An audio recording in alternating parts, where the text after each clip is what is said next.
Boom. I think we're live, Ivor! Yeah, well, I tell you, that camera does not make me feel any more nervous. Honestly.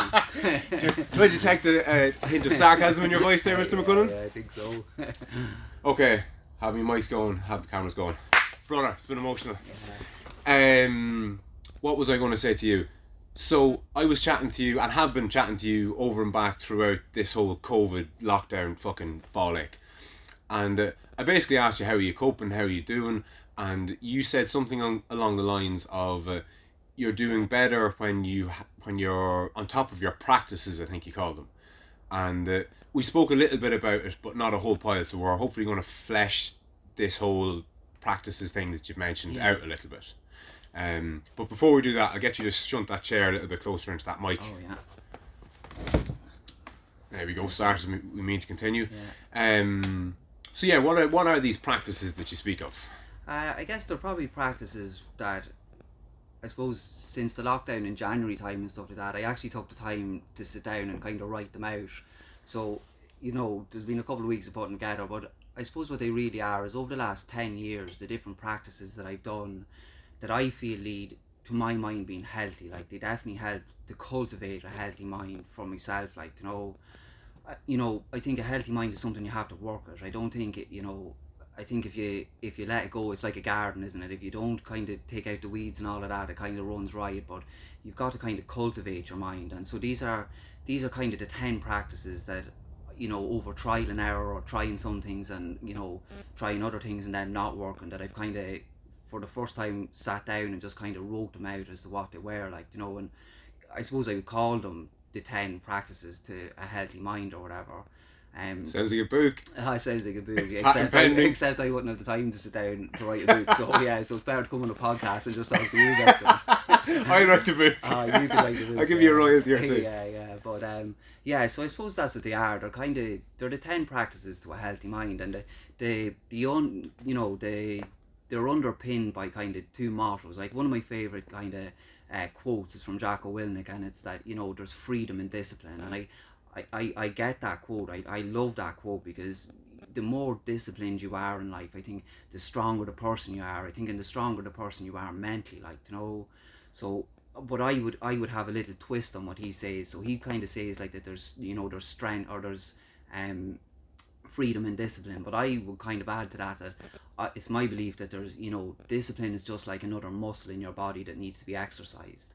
And the more you exercise discipline in your life, the stronger that becomes, and the stronger you become. But the less you exercise it, the weaker your muscle becomes, and the weaker you become through that, I feel. And I suppose it's kind of the other kind of thing that is based on along the lines of that, the more artificial stress that you bring into your life, when real stress comes knocking at the door, you've practiced, and you're much better and capable of dealing with it, like, because everybody goes through stress in their life, like, but I feel through these 10 practices, there are ways that when that stress comes, you've already practiced them, you've already put yourself into situations where you've had to deal with uncomfortable things, like. And I think the more you practice them things in a nearly like a virtual reality, the more you kind of practice it, when it comes in real life, it's easier to deal with the hardships that do come, like, because we're all going to go through them, aren't we? Oh, without a doubt. When you say artificial, you mean kind of voluntarily bringing stress into your life, almost going looking for it to a degree, or putting yourself in a position that is going to be stressful, even though you could avoid it. The idea being, the more stressful situations you voluntarily put yourself in, the better equipped you will be to deal with stresses that you don't go looking for, that actually come to you, because they're always coming, like. Exactly that, like. And one of the practices is even in regards to exercise. By you kind of exercising and pushing your body and pushing your mind and pushing it, you're making yourself stronger. So you're making yourself stronger for when real stress comes at you, that the big part of exercising is you're growing in confidence when you're exercising. Like you're mentally feeling stronger and you're physically feeling stronger. So when that stress comes, you don't just, you know, collapse in on yourself. Like you don't just fall apart when that stress comes, because you've done some of these practices. And I think that's what it is. It's about building character, and it's about building strength within yourself, you know. Yeah, no, without a doubt. And you're reminding me of another little saying that's just instantly gone out of my head. Nothing to do with the camera.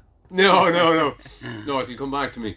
But it's just, I yeah, like to go for say, it. you know, that idea, you know, I don't want to claim that as my idea. Like, I would have heard Joe Rogan talk about that quite a lot, like, you know, and that's, you know, I think he's instilled that in me, that idea in me, and I do think it's a very good idea, like, you know, that bring that stress into your life artificially, and then, you know, when it really comes, then you can, you know, you're strong enough to deal with the real stresses of life, you know.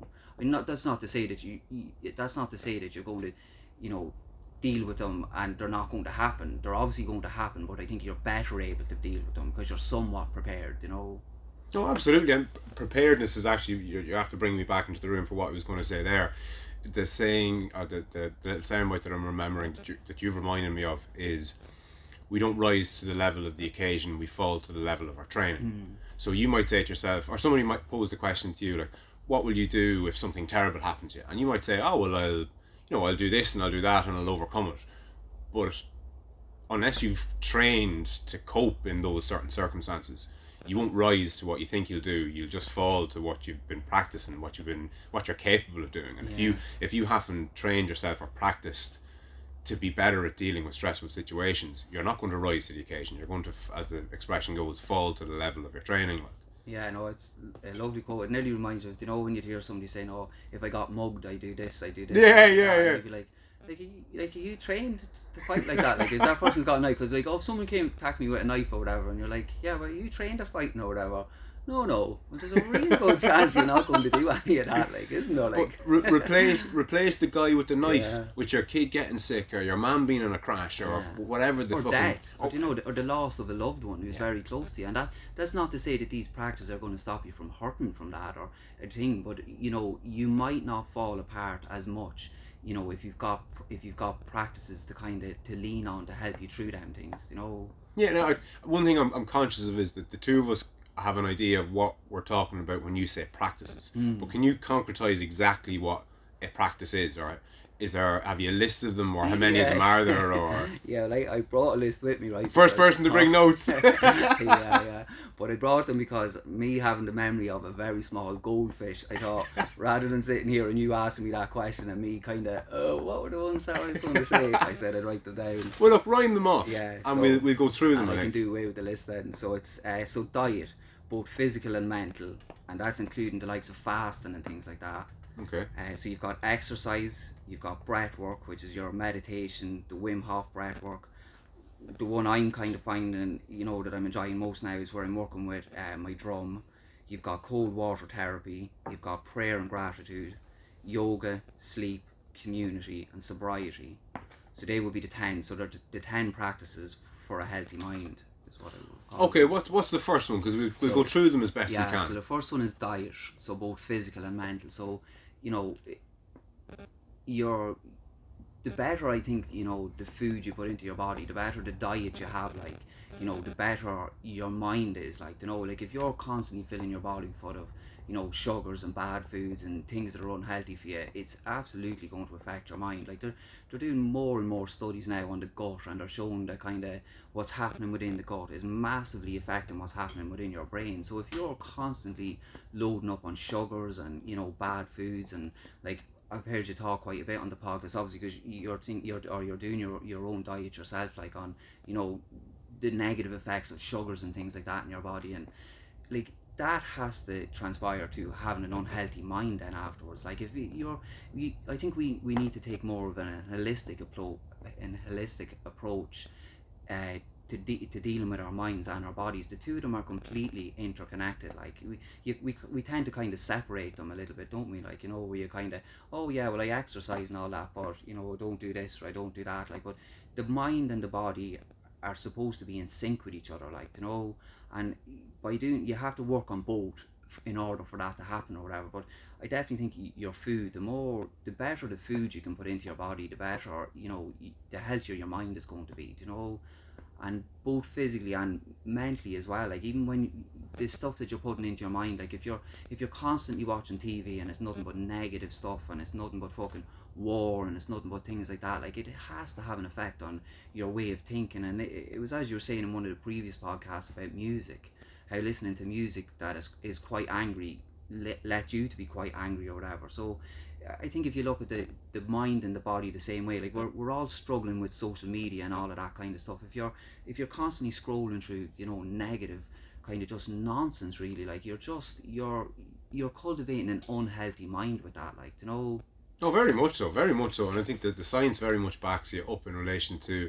what the food that you eat, and the not the health of your body per se, but the health of your mind. I believe upwards of, is it 90+% of all serotonin is produced in your gut by your gut microbiome. Right. Yeah. So like you literally, and again, let me pull back a little.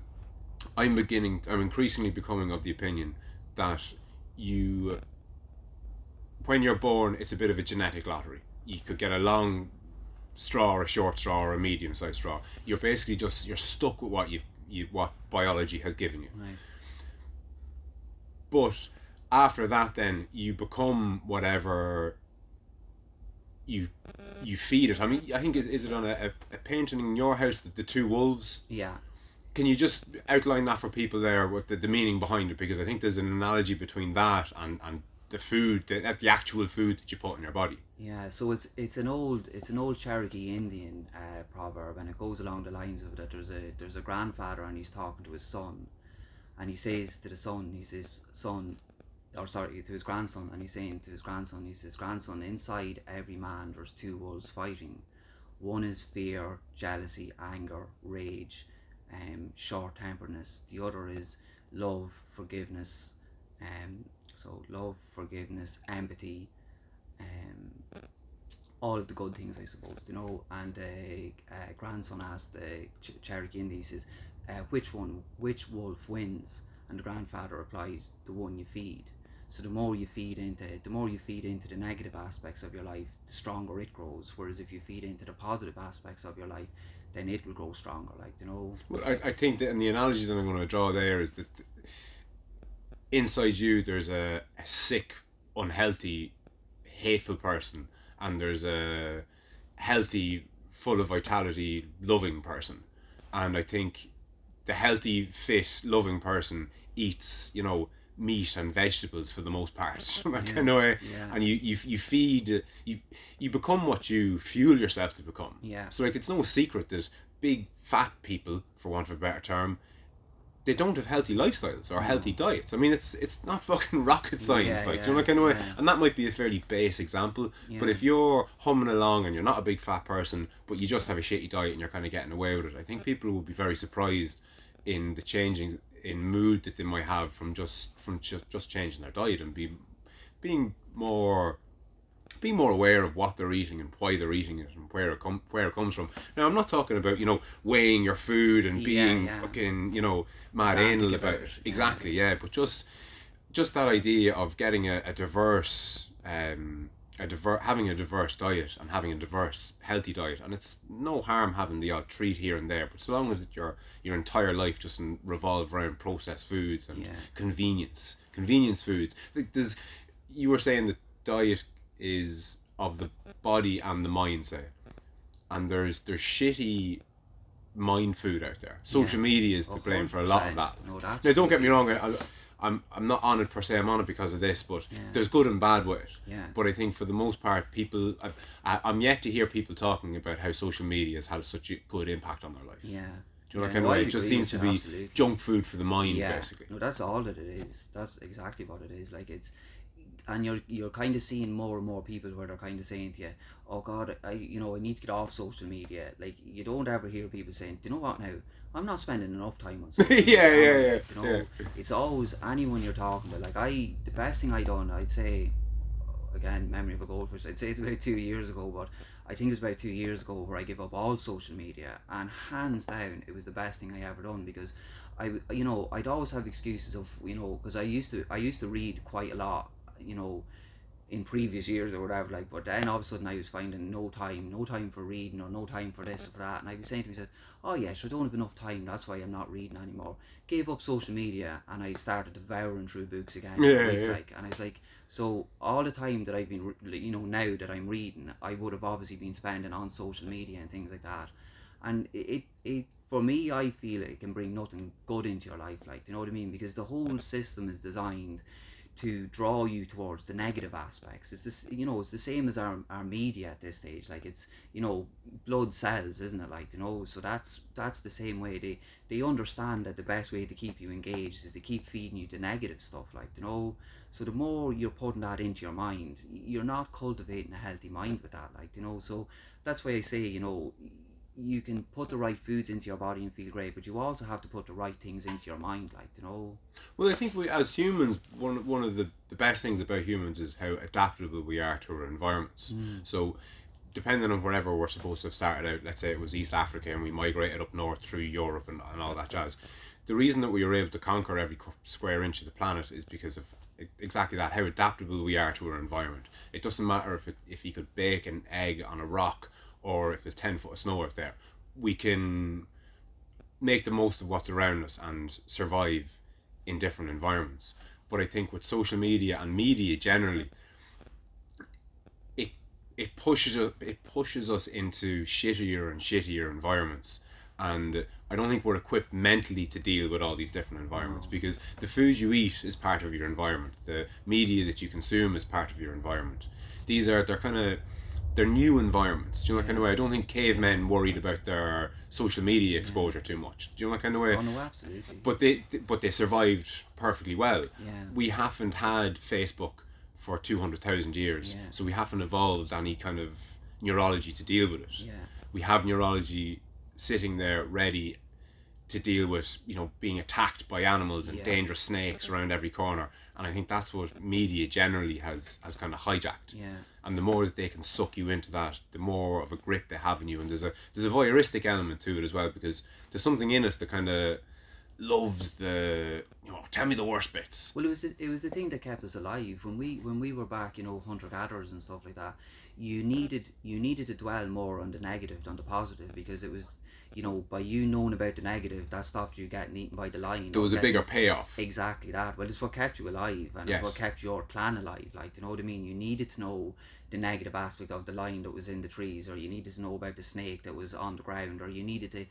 So we evolved to look at the negative because it's what kept us alive. But I think, we're no longer too worried about the snakes or the lions that are going to kill us. Like, do you know what I mean? So you're now fixated on a news that's coming at you. So we would have evolved. Our mind would have evolved to care for the people within our tribe and to know that the news of the people within our tribe. But now all of a sudden we've got this technology in our hand and we're trying to deal with all of the news that's going on all around the world, and it's literally being just bombarded at you, just everything. Pick your phone up, turn the television on, turn the radio on, pick up the newspapers. It's just boom, boom, boom. And I don't think our minds has adapted quick enough to deal with such a an overload of information.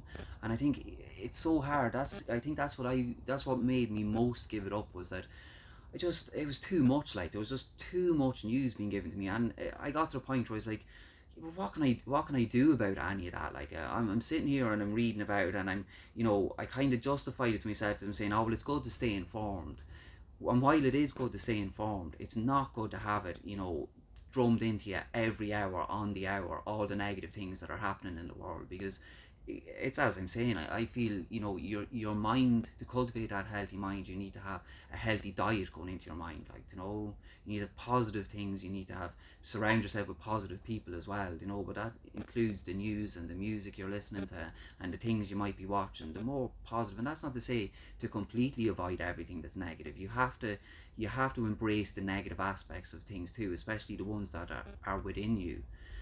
But if you're constantly bombarded with that kind of negativity, it's only going to cultivate a negative mind, I feel. And again, these are only things I can only talk about from my experience, so I can't say if that's right for you or for somebody else, but that's how I found it. The more I was looking at that kind of negative stuff, and the more it was kind of affecting my thought process, and the way I was viewing the world as well. No, very much so.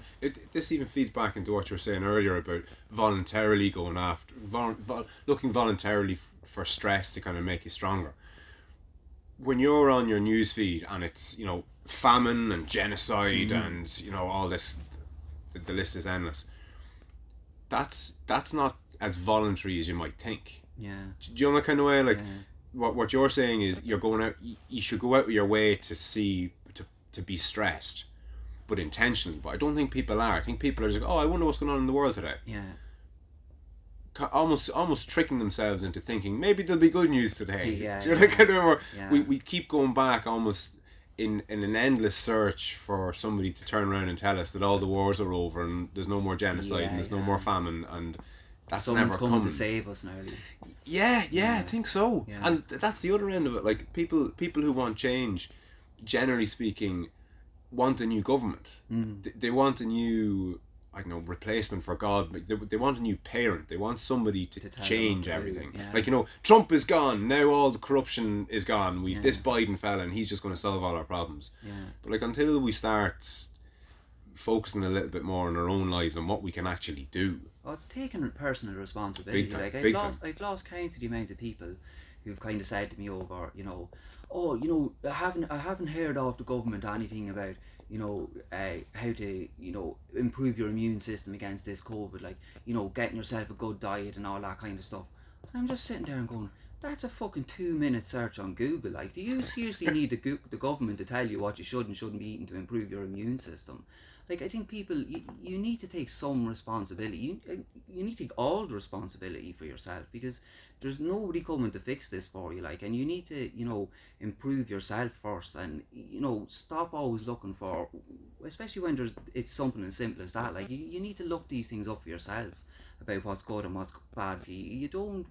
I think we're becoming, a society where we're constantly being told what we can and can't do. Like, do you know what I mean? Even to the extent of these lockdowns and stuff like that. Like, do you need the government to tell you that you have to be locked down in your house? Like, do you know what I mean? It's a strange time when a government is able to tell you that you are locked down in your house for a year and that you haven't got enough responsibility to stay safe yourself. Like, Yeah, no, look, without a doubt.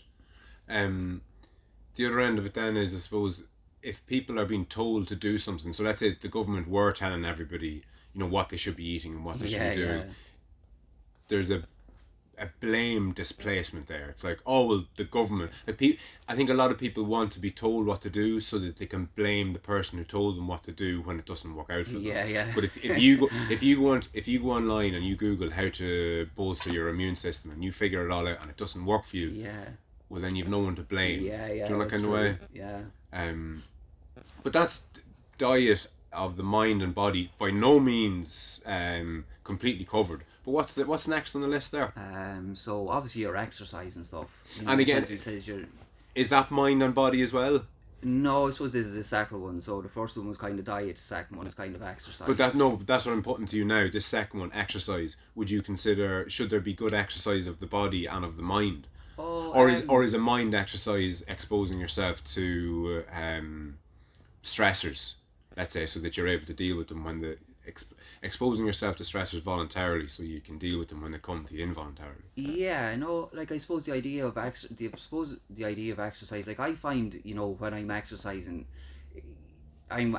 my mind as much as my body, because it's such a good place, especially if you've gone for a run on your own, or if I'm hitting the bag on my own and stuff like that. Like it's a great place to kind of think things through, or things that issues that are kind of happening in and around my life that need a bit of thought and they need a bit of thing, because you can get that bit of solace on your own, and it gives you that bit of time with no other distractions, no phones, or no kids running around, or none of that kind of stuff that's always there to distract you, that when you go for that run on your own. So they probably are working in tandem together. Like, while you're exercising your body, it's a great opportunity to think them things through in your mind that you need to be doing. So I suppose it is probably for body and mind, and Well, it definitely is, yeah, because I find the more I exercise my body, the clearer my thought process can be and stuff like that. Like it seems like, you know, I suppose the one thing I probably missed from with the lockdowns and stuff like that is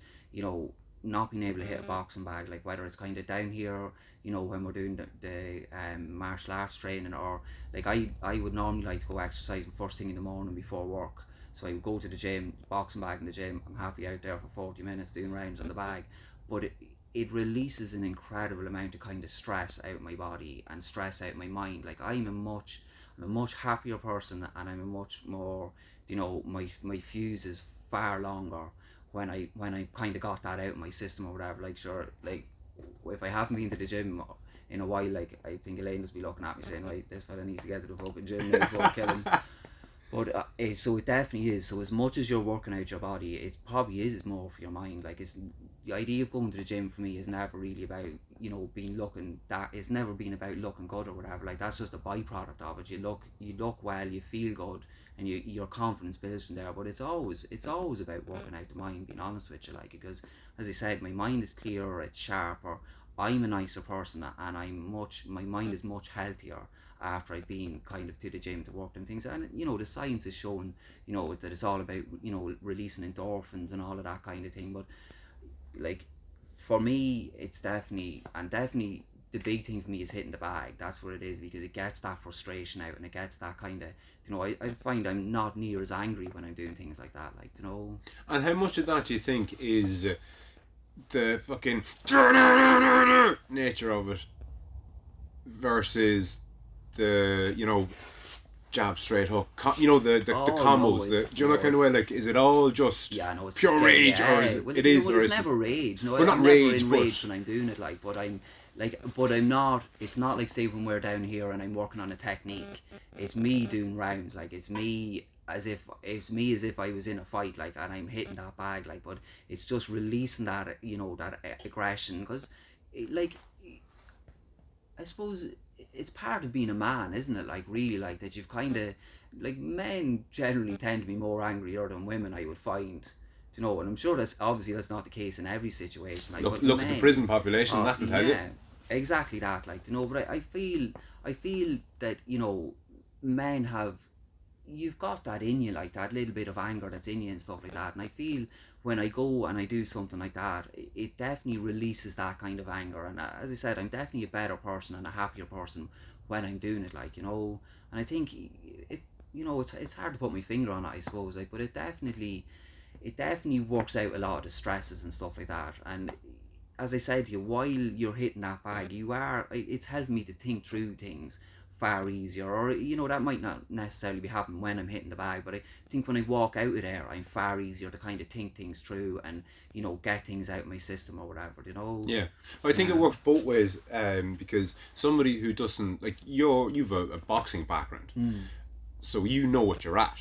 But I think most people who don't, they can get a savage amount of release from just going over and just wailing on the bag. Yeah. Like, they don't know, they've terrible posture, they don't know what they're doing, they're just unleashing, they're just unloading on the bag. Yeah. There's that, but there's also what somebody who's, let's say, an avid guitar player, I'm sure they get a certain release by just practicing the craft that they're good at. Yeah. Do you know that kind of way? Yeah. Running through those, lighting up those networks in their mind that control all these different things, and they get into a bit of flow. So you probably have both. So you have the aggression part that any old Joe would have, but you also have that, not craftsman, but it is a craft of sorts. Like, when do you you're know that kind of saying way? it, it's ringing true. I know exactly, but as you were kind of saying it when you hit that flow. When I'm hitting that boxing bag, I'm not having to think of the combinations, because you were saying it earlier. Yeah, you were but saying that's it's not. You see, I don't be thinking of the combinations. It's just flowing through me, and it's going through my body. Like a musician doesn't go, I have to go A, C. They're just fucking playing. It's a place I feel comfortable in, because I don't have to think. It's like my job, like as a painter as well. Like, I don't have to think about. That's why I enjoy that's why I enjoy working doing my painting, because I'm at it now since I'm 16 years of age. Like, I'm 37 now, like, so I don't have to think too much about what I'm doing. So it is like I'm just in a flow, that kind of flow state that they talk about or whatever, No, it's important. You're right in what you're saying, for sure. Without getting too deep too soon, and without kind of going off on too much of a tangent, Two of my favorite things. I was thinking recently, and because we're talking martial arts, and it's all along the same vein, but I've been toying with this idea that your soul, whatever that is, needs to feel like it's protected. So I think that people who have martial arts backgrounds, whether it's jiu-jitsu or boxing or kickboxing or MMA or whatever it is, I think there's a certain part of their soul that kind of relaxes a little. It's not maybe as afraid. Yeah. Now, language tends to fail us whenever we start talking about, spirit or soul or or anything like that. But that part of you that is supposed to, in the Christian upbringing that most of us have had, the body goes into the ground and your soul, whatever the fuck that is, transcends. It's whatever that is, the thing that transcends or is supposed to transcend. That's what I'm referring to, and I think it needs to know that it's protected. And like what you were saying there about men in particular. Now, broad sweeping generalization alert to everything that we're saying here. It's not that women can't be angry or aggressive, and it's not that there aren't men who are perfectly 100% great human beings who have no aggression whatsoever. But the right smile is catching me there. But it's funny, like I think men, let's say, I think there's a spectrum of manliness. It's something that I have been thinking about a lot. Yeah. And on one side you've got the big fucking hard man, and on the opposite side you have the big softy, say. Yeah. And I think that there's a spectrum the whole way through it, and I would argue that most people are probably in the middle. And then you have extremes, so you have guys who are super hard and you have guys who are super soft, and I think it should be work on the soft guy to become a little bit fucking hardier, however he can do that. And the same then with the kind of more typical hard man, he needs to work on his soft side. I think the middle ground is probably for sure. optimal. You want to be the warrior poet. Yes, no, perfectly put. That's perfectly what you want put. to be. You want to be the warrior poet because you want to be able to protect yourself and your family, but you also want to be able to show the loving side to your kids and your partner. Yes. Do you know what I mean? Oh no, 100%. So you want to be. That's I suppose how with marriage you'd want to. That's how you'd want to be, is to be the warrior poet. Oh no, but perfectly put. Yeah. Perfectly put. So that was diet of the. No, we did diet, exercise. which was mind and body. Yeah, that was exercise. What's the third one? So the next one would be kind of breath work. So that would be ranging from either your meditation or something that's kind of moving across the world an awful lot now is kind of the Wim Hof breath work. And then I would obviously like my preferred breath work. So I would have done meditation for a long time, in and out of it, but could never really stick to the practice. Could never really kind of stick to it or whatever. I could do it for a couple of months on, and then I wouldn't really stick at it and then get back. And sorry to cut across, just so you don't lose me and the people listening. When you say you were meditating and it wasn't working out, like what were you doing per se? Because meditation, it kind of means different things to different people. Yeah, no, I wouldn't exactly say. I wouldn't, because there's no kind of. It's not that it ever works out or doesn't work out. I could never stick to the practice. So I'd have it for a few months. I'd be doing it, and then I kind of lose interest in it more. But what specifically are you doing? Like, are you sitting cross-legged in the field going on? No, or what? So but yeah. So I suppose it would be sitting in the room. So you are just kind of sitting down, and it's all about trying to go inwards as much as you can, and just to try and quieten the mind down as much as you can. And you'll never do that for too long. Like you can quieten the mind down, and then a couple of seconds later it's jumping on to the next topic. So it's constantly kind of jumping on to the next topic or whatever. But the idea with meditation is that or what I would interpret meditation as is that you're kind of sitting down and you're breathing, so it's your deep breath in and your deep breath out, and you're constantly trying to watch the mind. So you're constantly trying to watch the mind, so that, as the mind goes off on a tangent, that it's not dragging you down a rabbit hole, which it 100% will do. But I think as you practice meditation for longer and longer and longer, you get less dragged down the rabbit holes. Like, do you know what I mean? I think you catch your mind quicker. So I think that is one of the main reasons I've enjoyed meditation, is because because we all go through them things where you're getting pissed off over something, or you're getting angry. Oh jeez, I should have said that to him, or I say that, and before you know it, you've worked yourself up to 90, and you're 10 minutes into talking nonsense in your head. But I think the idea with the meditation is that instead of it being a 10-minute rant, you can keep it through, so it turns into a half-minute rant, and then you can kind of kind of laugh it off, what you would normally Recognise drag it it. down. Yeah, so that's it. You're in awareness of it, and I think the more you practice with meditation, the less the less time you're dragged down them kind of realms of madness you can go into at times, like, so if you're practicing with the meditation, when when them thoughts arise, instead of you going into a big 10-minute rant to yourself, you're catching it far quicker, and you're able to kind of bring it back. You'll be able to center yourself again far quicker, like. And breath work is a big part of that as well, I'm sure. So breath work is, yeah. So there's a lot of people kind of turning to kind of the Wim Hof breath work, and I think, like, for people who haven't heard about Wim Hof, you definitely should look him up or whatever, like, because what he's finding is the stuff he's kind of doing now is where he's saying that you can heal your body through breath work. So it's kind of these deep kind of filling your lungs with air, and then you're letting out, and then you're holding your breath down, like, so you're doing maybe 40 of the inhales, exhales, and then on the 40th one you're holding your breath for as long as you can, and then you're breathing out, and you're maybe doing that 4 times. But what people are finding with them now is that they're bringing them to realms of the psychedelic, like, do you know what I mean? Like, there's people who are inducing psychedelic experiences without having to take any of the plant medicines or LSD or whatever, the chemicals that usually bring you there. So people are working more and more with these breathworks. But like, the stuff Wim Hof is doing is incredible. He's broke something like 26 world records, and he went and is working with, so he's working with kind of two modalities, and they're one of the practices I will talk about as well. So I suppose you might as well just talk about it now. Is the breath work, and the other one is cold water therapy. Yeah, cool. So he's using the breath work and the cold water therapy together, and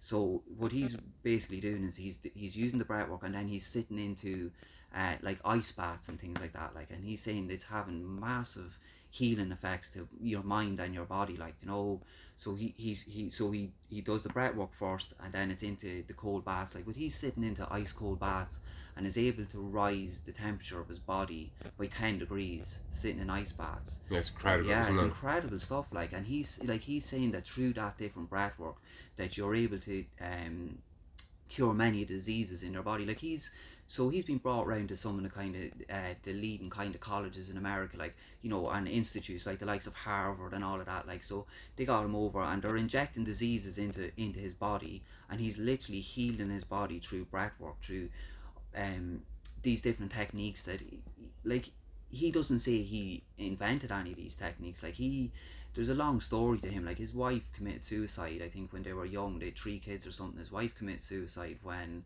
they were living in an apartment or something. She kissed the 3 kids goodnight, and went out and jumped out of a window of a high-rise apartment block and killed herself. Yeah, and he said that he went into so obviously went round and began to work with an awful lot of shamans and healers, and kind of went all the different yogis and things like that, and he learned a lot of these practices there. But he says that he learned the breath work through there, but went out then and worked in the ice himself, and learned, he believes that he got given this kind of gift to bring to the world about the ice and that, like, and he's saying that there's real healing in the ice and that. But you can, like, I started obviously doing the ice cold showers and stuff like that, and like, even in the depths of winter, like, I was getting into, so when we're lucky enough where our house is, there's an apartment on the side, and it's like, it's not hooked up to our heating system on the main house, so it's not heated up to hot water, and so I was going in and having these ice cold showers. I mean,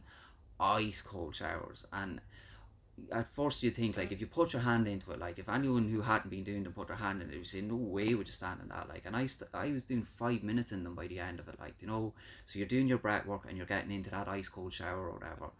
But as he says, you make the ice your friend, like, and I at first I was like, fuck, make this your friend. Jesus, this is not this is not easy, like. And then, but now I don't have hot showers really anymore. I might have 1 hot shower a week, like, and all my showers are ice cold now, and it just absolutely, you're buzzing after them, like, it's opening something up inside you, like, it's nearly like you're wired, nearly, like, when you're coming out of it. And he's using them then to kind of heal all different aspects of his body and things like that, but like, he broke records swimming underneath the ice sheets in Antarctica. Like, he's not just getting into ice baths, like, he's getting into the water No, in running Antarctica. marathons in Yeah, Antarctica in his jocks. Like. Yeah, climbing Mount Everest in a pair of shorts. Yeah. So there's him rocking up, no shoes on, no nothing. So he's rocking up in a pair of shorts, like, and he's passing all these boys with fucking oxygen tanks and all that. Like, and he's laughing his arse off at them, saying, like, we've overcomplicated everything. Your body, like, how do you think, our species lived through ice ages and things like that? Like, your body is built to adapt. As you were saying earlier, your body will adapt to the surroundings that are around you. And the more you try, the more you use, like, that cold water therapy and stuff like that. Like, I can genuinely say that since I started doing them, so I started doing the cold water therapies probably in October of last year. So I done it at the start of one of the lockdowns, was when I began to do it. Like, and I've had no, cold or flu-like symptoms or anything like that, or any sore throats or anything like that, from then till now, like, and he would say the idea between the ice bath, or the idea from the ice bath, is that you're building up your immune system. So you're building up your immune system through all these kind of practices, is what he's teaching.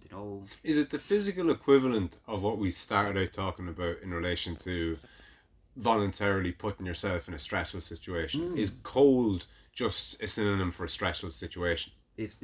Is this whole cold therapy? Because I don't think heat is his thing at all, but there are proponents of sauna, of using saunas, in the same way that he proposes, embracing the cold. People will say embrace the heat, and I'm just wondering, is it embracing difficulty as much as it is big time embracing cold or heat?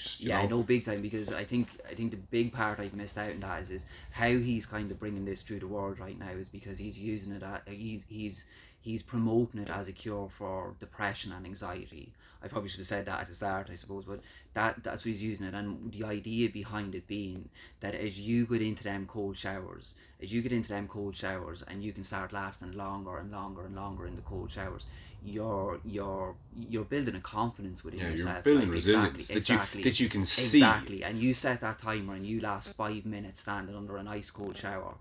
You get out there, and as good as the ice water's making your body feel, and you've like, well, I done 5 minutes of that, and if I manage that, I can probably manage 6 minutes tomorrow. And again, the next stressful situation that comes along organically in your life, you've got some basis to deal with it, like, because, oh well, I got through that, so I can get through this, like, so it's a constant kind of building yourself up as a person, isn't it, like, to become mentally and physically stronger. But I believe more mentally stronger is what you need to be, like, the physical aspects are one aspect of it,